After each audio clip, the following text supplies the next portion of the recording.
which I am happy to announce will begin offering on a more regular basis beginning in the fall. And I think the course number will be, is it 212? 212, beginning in the fall. And in addition to that, she has taught philosophical writing, which satisfies the advanced writing requirement of BYU, utilitarianism, introduction to philosophy, philosophy 110, and introduction to ethics, as well as a seminar on Aristotle's moral theory.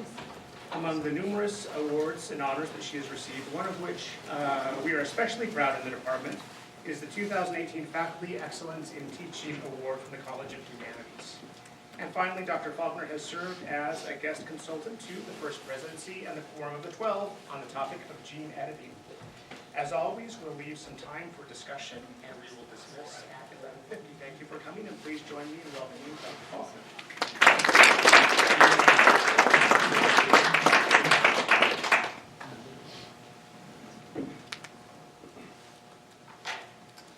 Well, so some of you know this about me already, but medical ethics is the thing I'm most interested about in the world, so I was pretty excited when I heard I could give this lecture today on medical ethics.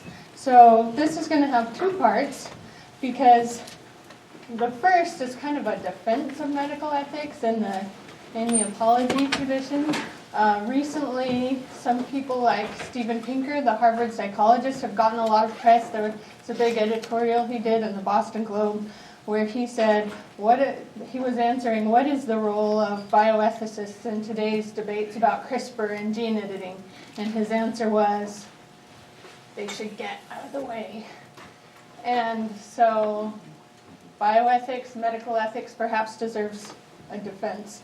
Let me start with the terms. Bioethics and medical ethics are often used interchangeably. Some philosophers are kind of attached to the term philosophical medical ethics. That's too long. I tend to talk about medical ethics because my interest around the medical. Most of bioethics is in fact actually medical ethics, but there are people really interested in some of these issues today, like gene drives and extinction, and so you can use either name, medical ethics or bioethics. I'll call it medical ethics today. So is Steven Pinker right? Should medical ethics get out of the way? I don't think so. When you look at what Pinker has to say and other critics of bioethics like Sally Satel,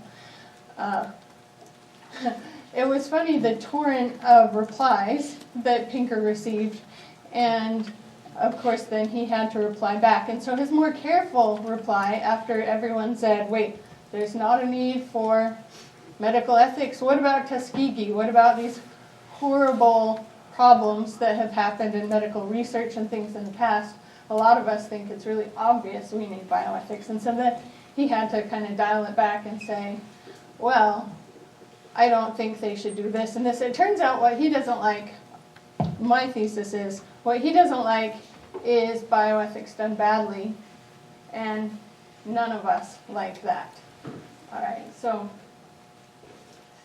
I think it's important to say that medical ethics is what moral philosophers do. It's what philosophers do. I would argue that what philosophers do is what medical ethicists do, and philosophy done badly is also medical ethics done badly. Now, probably we don't have anyone in here who's a prescriptivist. Nah. Okay, but this quotation by R.M. Hare, although we might not give him any credibility because we don't endorse prescriptivism, I think this quotation really sums things up nicely. He said, if the moral philosopher cannot help with the problems of medical ethics, he ought to shut up shop. The problems of medical ethics are so typical of the moral problems that moral philosophy is supposed to be able to help with, that a failure here really would be a sign either of the uselessness of the discipline or the incompetence of the particular practitioner. So I want to talk about, first of all, I think some of the big complaints people like Pinker and Satel have about bioethics are not understanding what the aims are.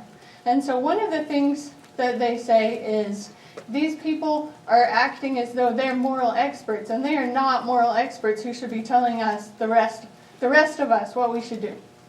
That's true. Medical ethics does not offer, I mean, except for perhaps by accident, I'm saying not necessarily, but medical ethics does not offer moral exemplars. And I hope you see the parallel here to philosophy. Well, let's see, how many of you are philosophy majors? So I get a better sense of my audience. Okay, a lot are not.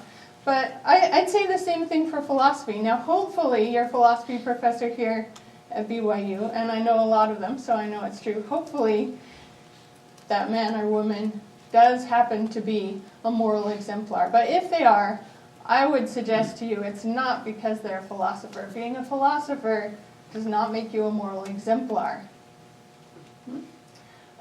Next, medical ethics does not offer moral experts. I'd say the same thing about philosophy. Okay, this person might be a moral expert, but it's not because they're a medical ethicist, it's not because they're a philosopher. And so when I was talking about philosophy done badly, I think this is what people are reacting to, is people who say, okay, here's the answer, and let me tell all of you what it is. What medical ethics also should not be are the ethics police. Now, I have to make a caveat here. There are some professionals who work at hospitals, people who serve on institutional review boards, and it's kind of their job to look at the code of conducts and look at what the hospital is doing and look at cases.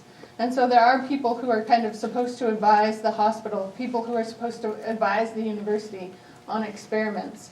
But in general, medical ethicists, moral philosophers should not be taking the role of the ethics police. That isn't the authority we have.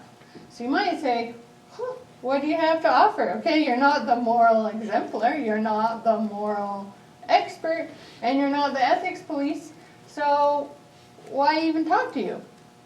Well, I have an answer for that. What medical ethics offers? First, I'd say knowledge. This is a big one. So I think knowledge of the history is really important. So first we can say ethical problems in the past. If when I said Tuskegee in response to Pinker, you don't know what I'm talking about, you need to find out. That's what I'd suggest. So really serious ethical lapses that have happened in our history, things like Willowbrook, which was an institution where they did experiments on people, the Tuskegee syphilis studies. If you're familiar with the phrase 3 generations of imbeciles from forced sterilizations in the United States in the 1920s, it's so popular today to talk about CRISPR and to talk about Nazis and say, oh, we can't be like the Nazis. But it's just as important to remember our own history here in the United States, our own heritage from the 20s of the things that were done here, and say, we don't want to be like the Nazis, and we don't even want to be like our earlier selves. So a big thing that medical ethics offers is knowledge. Also, things like the Jesse Gelsinger case, he was his name is known because he was involved in one of the very earliest experiments with gene therapy. He was 17 years old. He had a serious genetic condition, but it wasn't life-threatening. Under maintenance, he had to take a medicine, and it was a pain, and it was expensive, but that was working for him. He was staying alive. He was doing pretty well. He knew that there were other people, babies, that would get a more serious case of the same genetic condition he had, and it would end their lives early. He heard about gene trials, and he wanted to be involved. He wanted to be involved to save the babies.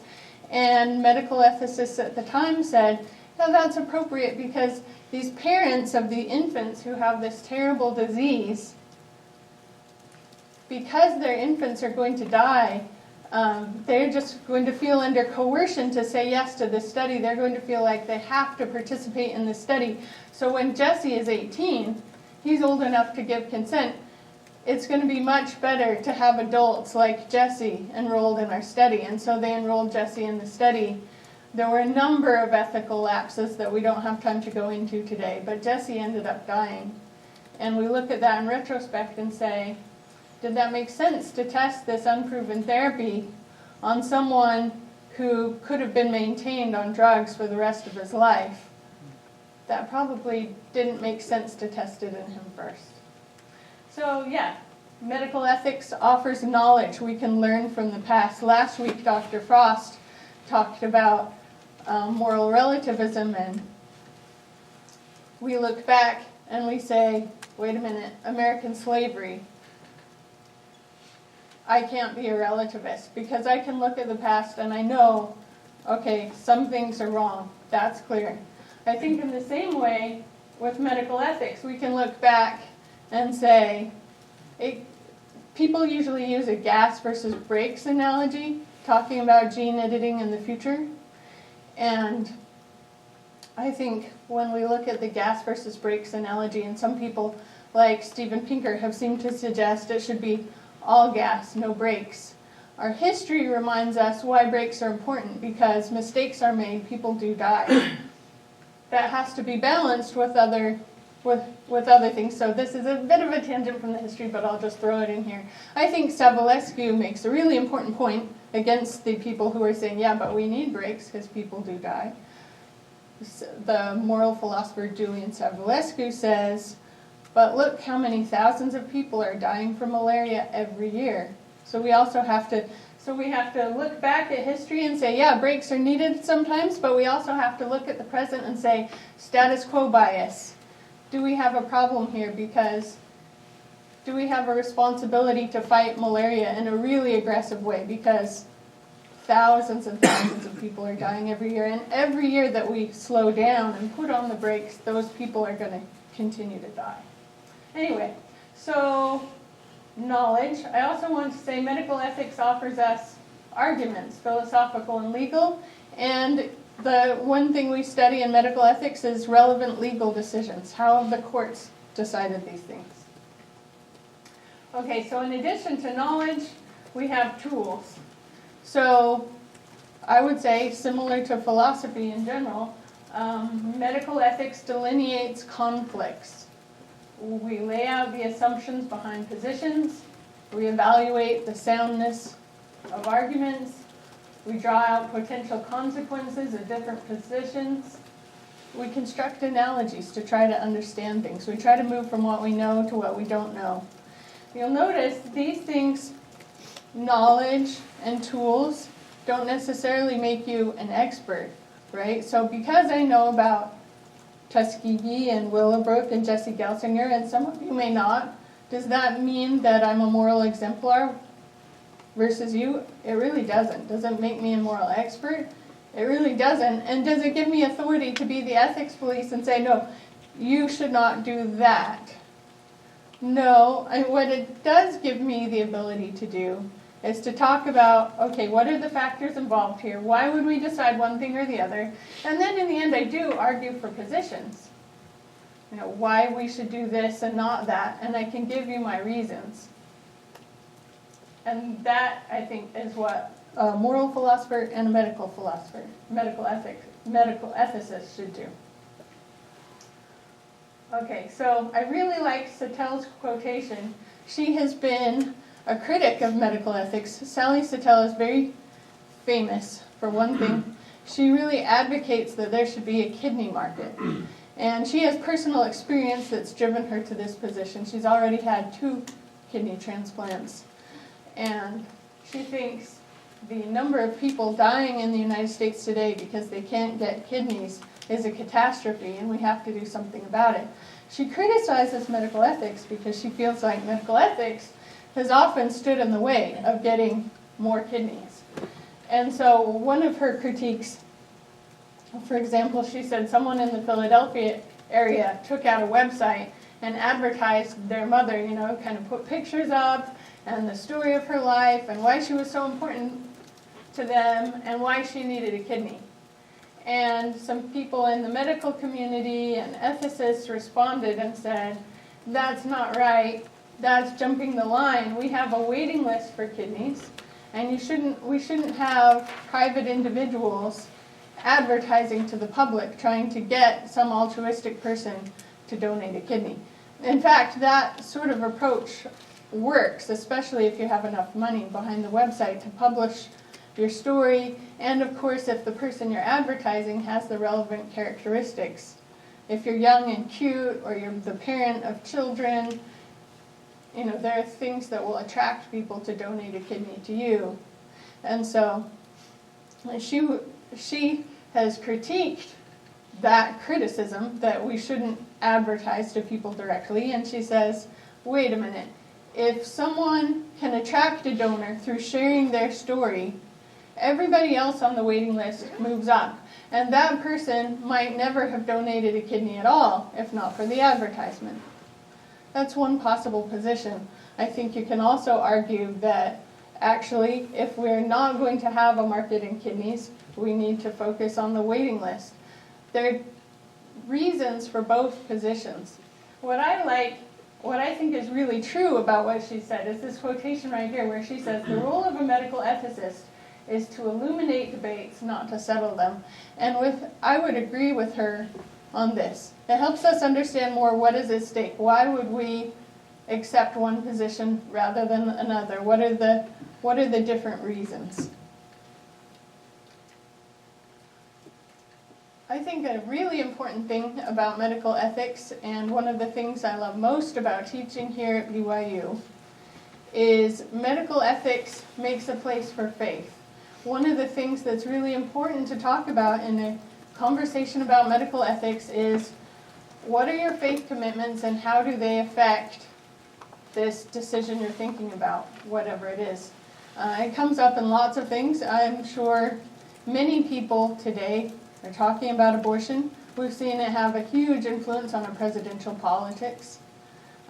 If you're talking about CRISPR and gene editing, you're talking about some of these faith issues again, as you have to think about the moral status of the human embryo. If you're talking about technology that demands human eggs and sperm and embryos in the lab, and it demands experimentation, you have to think about the moral status of the human embryo. And if you're a person of faith, you might think, with good reason, that your faith commitments have something to say about that. Okay, so one thing I wanted to do for today, I thought it would be awesome to have kind of an alumni panel of people who have studied medical ethics here at BYU to talk about why. So we've kind of talked about why do I think anybody should study medical ethics. Next, I want to say why you in particular might want to study medical ethics. So I thought it would be cool to have an alumni panel. Well, first let me stop. Before we do the panel part of it, do you have any questions about what has been said before we move on to the second half? Any comments, questions about why medical ethics is worth studying? Did I convince you, or is somebody out there unconvinced? Can we argue about it? All right, no comments. You're excited for the panel. All right, so I wanted to set up tall chairs like this across the room and have people sit there, but it turns out my students have scattered all over the country. They're in Chicago, they're in California, they're in Virginia, they're in Washington, D.C. I don't have those kind of plane tickets. So I asked them, 2 weeks ago, I asked them to send me videos, 30 seconds to 90 seconds. Why is medical ethics important to you? And I've kind of sliced them and diced them. Now I should say, there are a few people here who have actually been in my classes that I didn't invite because they're not yet alumni. But if you want to ask Pamela, for example, she's been there. So there are people you can talk to live and see if they agree or disagree with these videos. So let me introduce our virtual panelists. For medical ethics in 2014, we have Daniel Chavez, a philosophy major, and Philip Crepeau, a PD bio major. Daniel now works as an attorney with the Internal Revenue Service in Los Angeles, California. Phil is now a physician, and he's in his first year of surgical residency at Georgetown University. In 2015, we have two philosophy majors, Mike Morgan and Brad Sears. We're so proud of Mike. He was our graduation speaker for the College of Humanities in 2017. He's now a first-year law student at the University of Chicago. And Brad is finishing up his law degree this semester. He's about to go clerk for the Fifth Circuit Court, which is really exciting. 2018, and I think this is the class that Pamela was part of. Madison Harmer was an anthropology major. She just graduated from BYU and has finished her med school applications. Ty Lavelle was one of our philosophy majors. He's been working with autistic children in Phoenix, Arizona, and he just finished his med school applications. And Travis Norseth, a neurobiology major, he's now in his second year at the University of Utah Med School. All right, so as I said, I asked for them to send their videos. Why do you think taking medical ethics is important?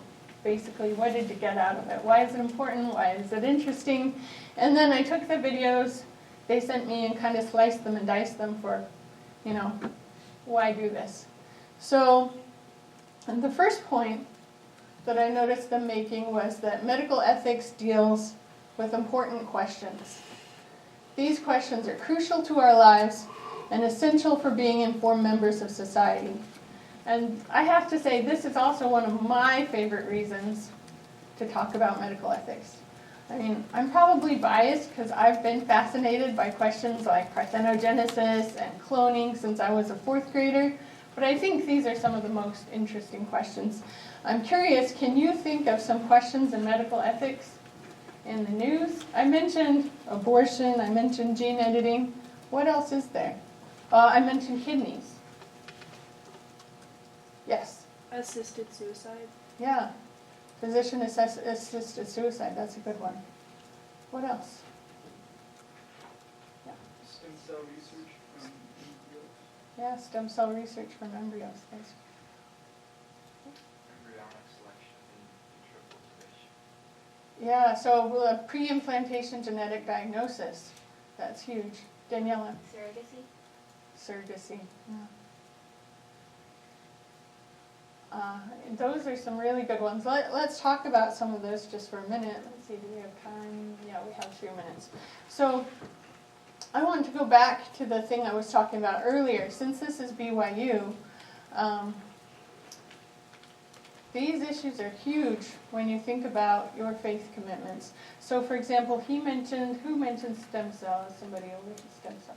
Yeah, so one of the things that I think is interesting, and as we eagerly await, next week, February 19th, the church is releasing its new handbook online for everyone to see, and they're going to be updating it frequently. And they said they've updated several chapters, but not all of the chapters, so we don't know whether there will be new changes to what's been in the handbook in the past.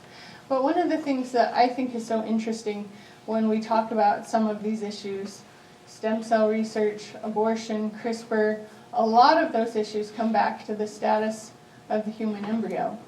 And so I would suggest, if you're a member of the Church of Jesus Christ of Latter-day Saints, and you're someone who would like to be influenced by what the leaders of your church say, then the moral status of the human embryo is something to think about. And our church is different than the Catholic Church, which tends to release long 1,000-page encyclicals. The new handbook will be long, but the part on medical ethics, unless they have changed things from the past, which is possible, will probably be very short. Often these things have a single sentence. But I think that is where medical ethics has an opportunity to help us think. Again, not to be a moral expert, not to be an exemplar, not to say, okay, this is what the church says, unless we have an actual statement from the church. But so, for example, we can look at issues like the church has exceptions for abortion, but none of them are based on how early the abortion is, right? There are some exceptions for the health of the mother and other things, but even the very earliest abortions are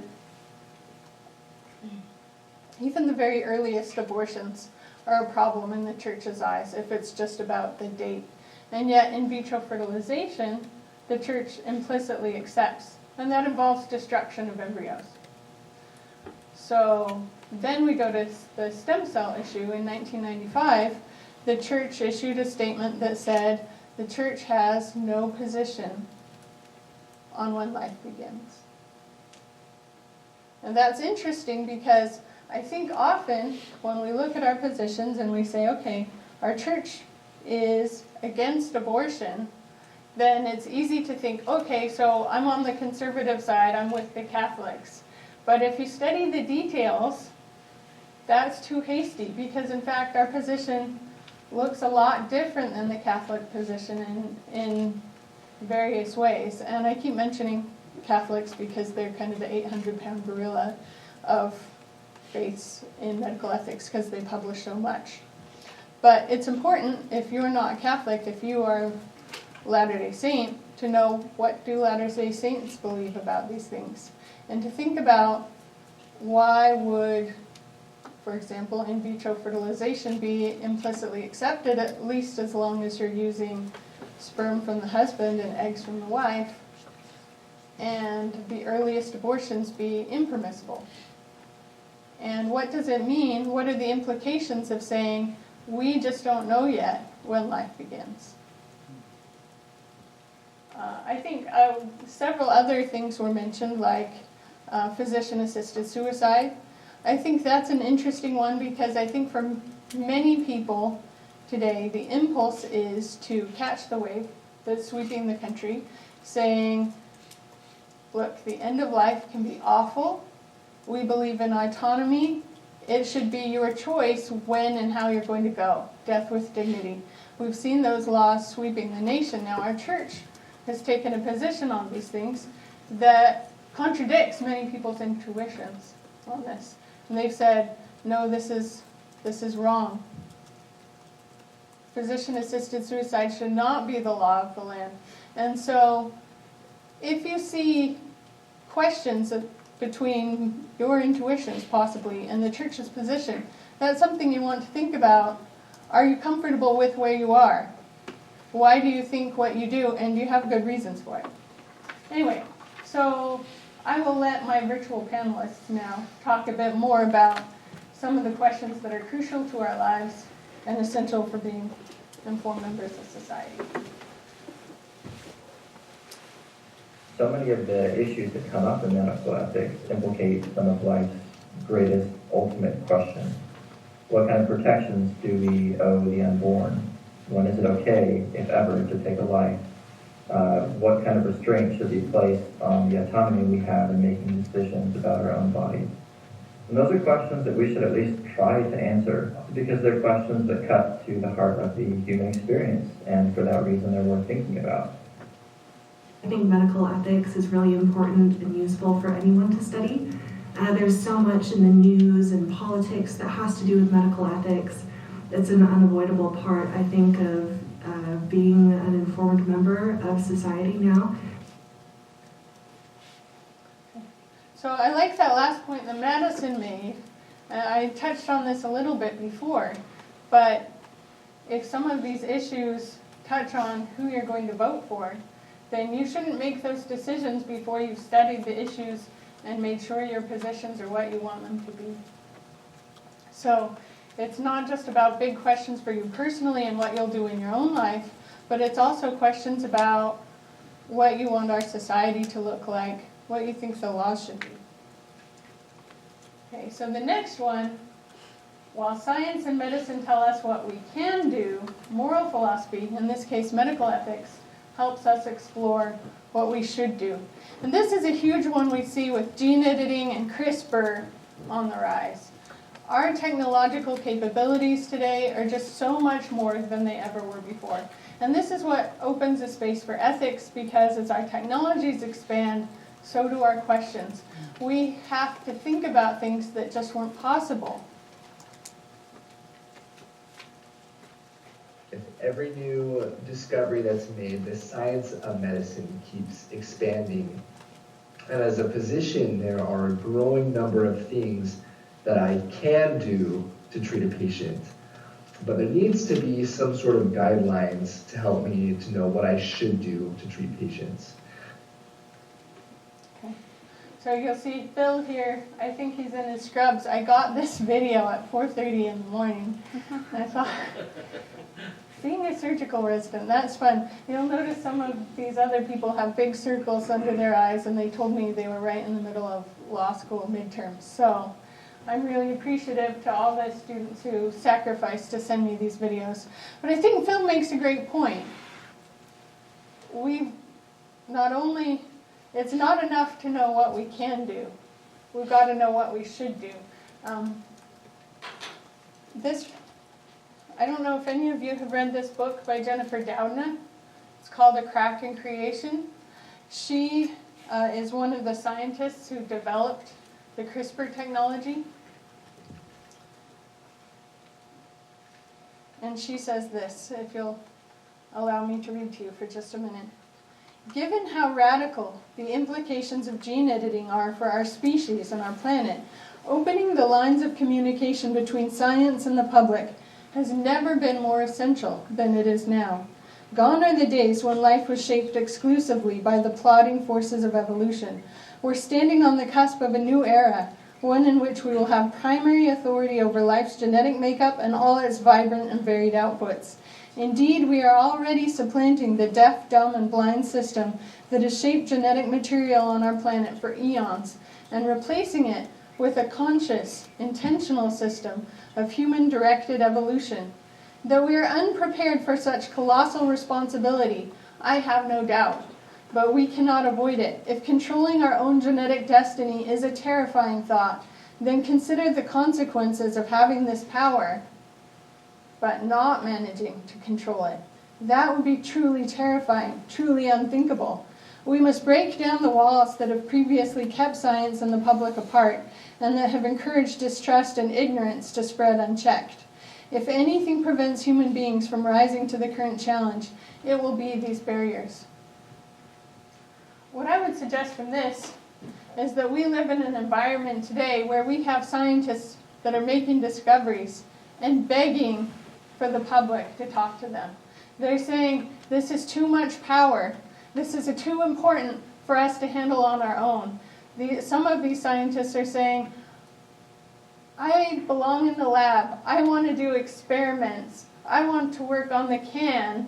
And they're asking us as members of the public, they're saying, we've got to get you involved because we really need guidance on the should. Science doesn't give you the shoulds. As I've tried to explain, I don't think philosophy necessarily gives you the shoulds either. It's not a disciplinary thing, but it helps you go in that direction. It helps you understand what decisions you have to make. So I would suggest, in this day of really rapid innovations, thinking about what we should do, and that means becoming informed, is more important than ever.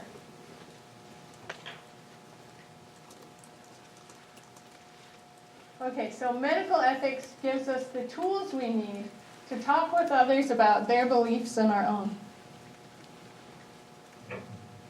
I would recommend studying medical ethics because it gives you the tools you need to identify, refine, and defend your beliefs on a topic that is increasingly important and relevant. So many of the issues that come up in medical ethics implicate some of life's greatest ultimate questions. I realized just a few days into my first medical ethics course that I didn't have great answers for those questions, and the answers that I did have were somewhat underdeveloped. And progressing through the course helped me identify more solid reasons for the answers that I would give, reasons that might appeal to those who came from different social or religious backgrounds than I did. And it also helped me understand that these are complex issues, and there may be more than one way to answer these questions that help me sympathize with other points of view. So those are benefits that stick with me and make me really grateful that I studied medical ethics. In my daily life as an attorney, I'm surrounded by people who are interested in discourse about topics that are related to medical ethics, even if it's just basic topics like abortion or... Did you ever imagine the IRS things like sitting that. around talking about abortion? I did find not. that because I took this class, I'm able to a lot better articulate why I feel a certain way about an issue. And it's been a great blessing in my life because you get in those conversations, and especially with the religious views that I have, sometimes those are hard to defend on other grounds if you haven't thought about them ahead of time. And going through this class, maybe talk about hard issues and come to an understanding of my beliefs on them and why I believe those things, and be able to defend them using reason. And that can be a powerful tool. It is, for me, it's just testimony. The church will often take a stance on things like abortion, euthanasia, and due in large part to the medical ethics class I took in undergrad with Dr. Faulconer, I feel like I can have a level-headed conversation about those issues. And even if taking a course in medical ethics doesn't change any of your views, it will definitely make you more able to eloquently defend your own views, and to form opinions about new problems and situations as they come forth.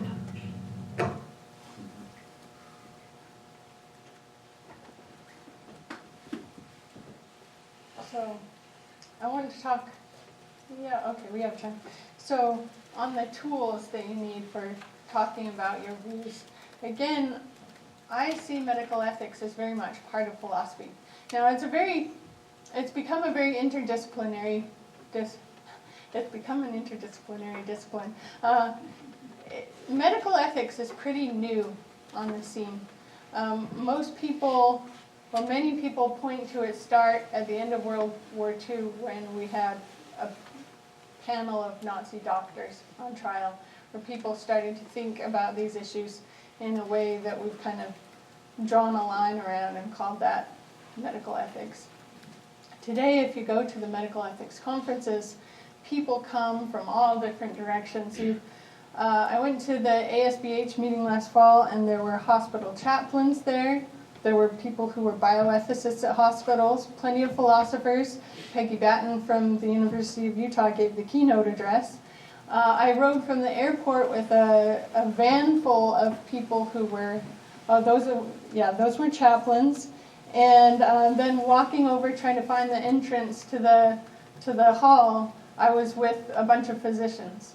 And so medical ethics has inputs from all sorts of people, but maybe it's my disciplinary bias, but I see philosophy as the core. So one example that I thought of is, this book, which I think of as squarely in moral philosophy, this is Utilitarianism, For and Against, by J.J.C. Smart and Bernard Williams. And in here, this is Smart's half of the book. He has this wonderful example about the electrode operator.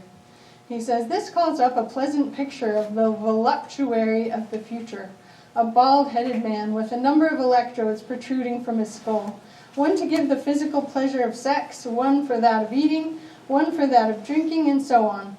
Now, is this the sort of life that all our ethical planning should culminate in? A few hours work a week, automatic factories, comfort and security from disease, and hours spent at a switch, continually electrifying various regions of one's brain? Surely not. Men were made for higher things, one can't help wanting to say." And then I would add, poor Smart, because he doesn't know better, but even though one knows that men weren't made for anything but are the product of evolution by natural selection. I think as members of the Church of Jesus Christ of Latter-day Saints, we know that men and women were made for much higher things. But anyway, Smart goes on to make the point, again, that electrode operator is not what we aspire to. He says, "Suppose, however, that the facts turned out otherwise, that a man could and would do his full share of work in the office or the factory, come back in the evening to a few hours contented electrode work without bad after effects. This would be his greatest pleasure, and the pleasure would be so great intrinsically and so easily repeatable that its lack of fecundity would not matter. Indeed, perhaps by this time, human arts such as medicine, engineering, agriculture, and architecture will have been brought to a pitch of perfection sufficient to enable most of the human race to spend most of its time electrode operating, without compensating pains of starvation, disease, and squalor. Would this be a satisfactory state of society? Would this be the millennium towards which we have been striving? Surely the pure hedonist would have to say that it was." So, of course, this is part of Smart's argument for why hedonistic utilitarianism is not the right kind. He's going to argue for a different one. But this is moral philosophy. I would say we can just take Smart's argument right to the front lines today, where we're bringing in, for example, Leon Cass. So I was going to say the future, the present, but Leon Cass was the president of the Presidential Bioethics Council during George W. Bush. But this is right when the Human Genome Project was going on, and so they were just about to complete it, and so they were having great hopes and imaginations and visions of what would be possible once the Human Genome Project was completed. And so a lot of philosophers wrote on these topics that are, I would say, super relevant today, as we really are, apparently, getting this technology that we really can edit the human germline. A lot of these philosophers wrote just as the Human Genome Project was completing. So we have people like Leon Cass who are asking very similar questions to what we see in SMART. If we can tinker with your brain, if we can give you some kind of gene edit so that you don't suffer from depression, on the one hand, that sounds like a really good thing. If you have suffered from depression yourself, or if you have people who you love who suffer from this, it's like, yes, that's what we want. But at the same time, bioethicists informed by moral philosophy are going to say, we got to think at the same time that we're excited and we say, yes, let's get rid of depression. If it takes a gene edit, or if we can develop a drug that doesn't have side effects, so let's do it. We have to think about the electrode operator at the same time. We can do both. Let's see. Oh, everyone will face medical issues in their own lives and the lives of their loved ones. I like to say that we have to study medical ethics because who in here has a body? Yeah? We all have bodies, and who in here has loved ones? I hope the answer for all of you is yes.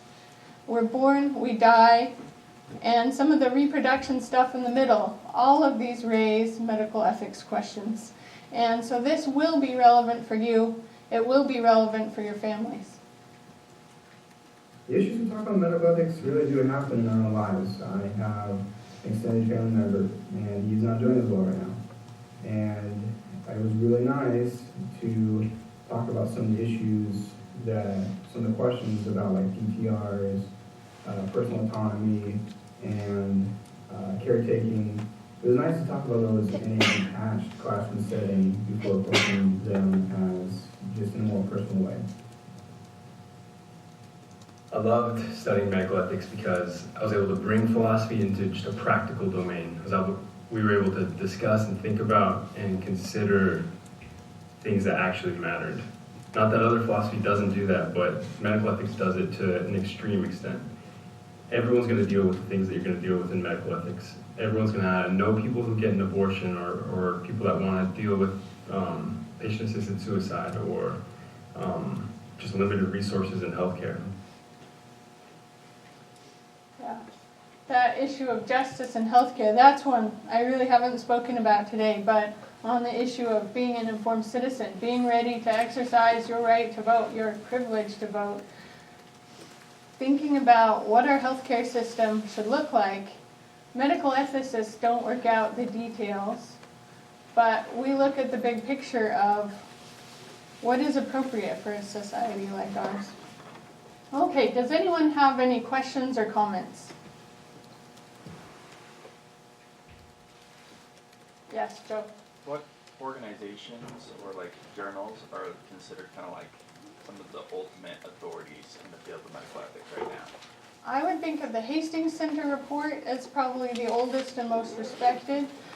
The Journal of Medical Ethics. For a long time it had a really strong philosophical medical ethics focus. It looks like recently it's gone a little more empirical, which is not my favorite direction. I'd say the Journal of Medicine and Philosophy. Bioethics is huge. There are several, but those are some of the top ones. Other questions? Comments? Disagreements?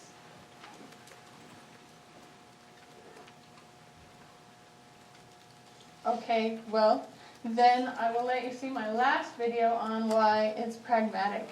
It's really useful, as it turns out, I'm told. I haven't done it myself, but for applying to med school, for essays and interviews, and for law school, because a lot of the topics we talk about in medical ethics are the topics people end up talking about in med school. And when this video ends, we'll be finished. That was really helpful in my medical school interviews I just had. I think my medical ethics class prepared me more for those interviews than any class I've had. And so, also, I feel like this medical ethics class that I took will help me become a better physician, help me just consider the important values that intersect in difficult ethical situations, like the autonomy of the patient or the well-being of the patient. Lots of times those will conflict, and I'll be able to think about them in a more intelligent manner now that I've taken medical ethics. And I think it'll help everyone just become a better human being and better at applying philosophical, logical reasoning to practical issues. Yeah, I like this part, because most of us aren't going to be doctors, but we are going to be human beings, right? Studying medical ethics at BU gave me a really good foundation upon which to build during my first few years of medical school. Having some familiarity with the hard topics that we would be discussing with real-life patients, and to be able to be a leader within my class, having already thought and discussed some of these important topics, has really been a great benefit to me. And studying medical ethics is critical for anyone who wants to go into the medical field. I've been applying to medical school, and my study of medical ethics has really helped me in answering essay questions and interview questions, and I know that I'll be a better doctor because of my background in medical ethics.